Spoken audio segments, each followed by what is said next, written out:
নাম লিখতে হবে চাচা। হাইকোর্টের নির্দেশ না মানায় কলকাতা পুলিশ কমিশনারকে ভর্ৎসনা আদালতে। বিচারপতি রাজশেখর মান্তার এজলাসে ভার্চুয়ালি উপস্থিত থেকে উত্তর দেওয়ার নির্দেশ কমিশনারকে। আদালতের নির্দেশ কি খেলার জিনিস?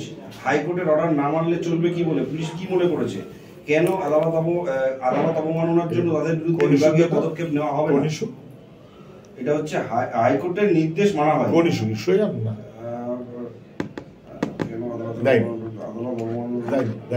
সম্ভবত এই দাড়িঘাটিটাই হবে। ঠিক আছে, পুলিশ কমিশনার দেখুন, আজকে হাইকোর্ট পুলিশ কমিশনারকে ভর্ৎসনা করেছে, কোর্টের নির্দেশ মানছে না, অমান্য করছে, ভয়াবহ হচ্ছে। নির্বাচন কমিশনার তিনি কোর্টের নির্দেশ মানেন না, রাজ্যপালের নির্দেশ মানেন না। পশ্চিমবাংলায় যে আইন শৃঙ্খলার পরিস্থিতি যা হয়েছে, আইনের কোনো শাসন নেই, সরকারের মন্ত্রীরা কোনো নির্দেশ মানেন না, এবং এই করতে করতে এটা হচ্ছে। এখন তৃণমূলের নিচুতলার কর্মী যারা, তারা বলছে আমরাই শাহেনশাহ, আমরা যা বলবো সে অনুযায়ী পুলিশকে চলতে হবে, সে অনুযায়ী নেতাদের চলতে হবে। পুলিশ অথবা প্রশাসন পশ্চিমবাংলায় উঠে গেছে। আজকে আরও একবার তিরস্কৃত হয়েছেন কলকাতা পুলিশ কমিশনার। গতকাল শাহজাহানের অনুগামী ঘনিষ্ঠদের বাড়িতে এজেন্সি তল্লাশি চালিয়ে শাহজাহান বাহিনীর মোট 3টি গাড়ি বাজেয়াপ্ত করে। প্রাক্তন পঞ্চায়েত প্রধান সোলেমান শেখের গোডাউন থেকে গাড়িগুলি বাজেয়াপ্ত হয়েছে। একটি গাড়ির রেজিস্ট্রেশন শেখ শাহজাহানের নামে, যার দাম 20 থেকে 23 লক্ষ টাকা। আরেকটি গাড়ি তার ভাইয়ের নামে, শেখ আলমগীরের নামে, যার দাম প্রায় 23 থেকে 27 লক্ষ টাকা। এই টাকা, এত টাকার অর্থের গাড়ি কোথায়? তৃণমূল হচ্ছে এখন লুঠেরাদের জায়গা, লুঠের মাল রাখার জায়গা হচ্ছে তৃণমূল। অপরাধ করলে আপনি অপরাধী, ধর্ষণ করলে আপনি ধর্ষক, লুট করলে আপনি লুঠেরা, চুরি করলে আপনি চোর। কিন্তু একই সাথে চুরি, ধর্ষণ, অপরাধ, লুট, এই সমস্ত অপরাধ যদি একসাথে থাকে, তখন সে হচ্ছে তৃণমূলের নেতা। যত বড় নেতা তত বড় লুঠেরা, এবং যেহেতু বড় নেতা অতএব বড় বেআইনি সম্পত্তি, অতএব বেশি বেশি গাড়ি। কারোর দাম 23-24 লক্ষ, তো কারোর দাম 27-28 লক্ষ।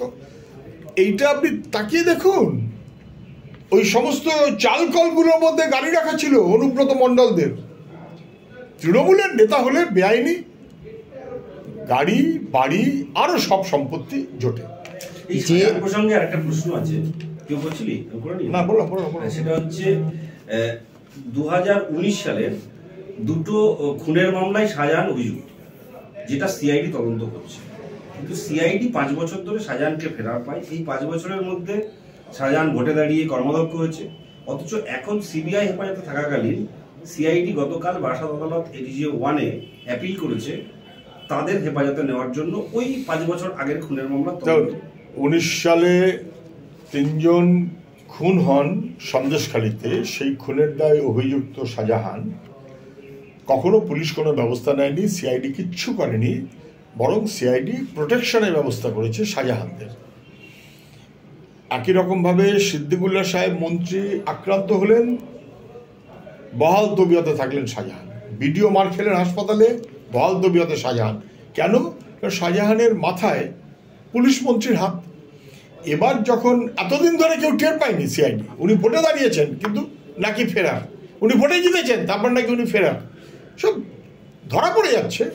এতদিন ধরে যে সিআইডি টনক নড়েনি, সিবিআই এর হেফাজতে যাওয়ার পর তারা এখন বলছে সিআইডির হেফাজতে তাকে দেওয়া হোক, অর্থাৎ যাতে এর পরেও প্রবল প্রচেষ্টা ডিআইজি লেভেল পর্যন্ত যাতে শাহজাহানকে বাঁচানো যায়। পুলিশ মন্ত্রীর প্রাণ ভোমরা শাহজাহানদের কাছে আটকে আছে। যে রেশন দুর্নীতির মামলা তদন্ত ইডি করছে হাইকোর্টের নির্দেশে, এবং তাতে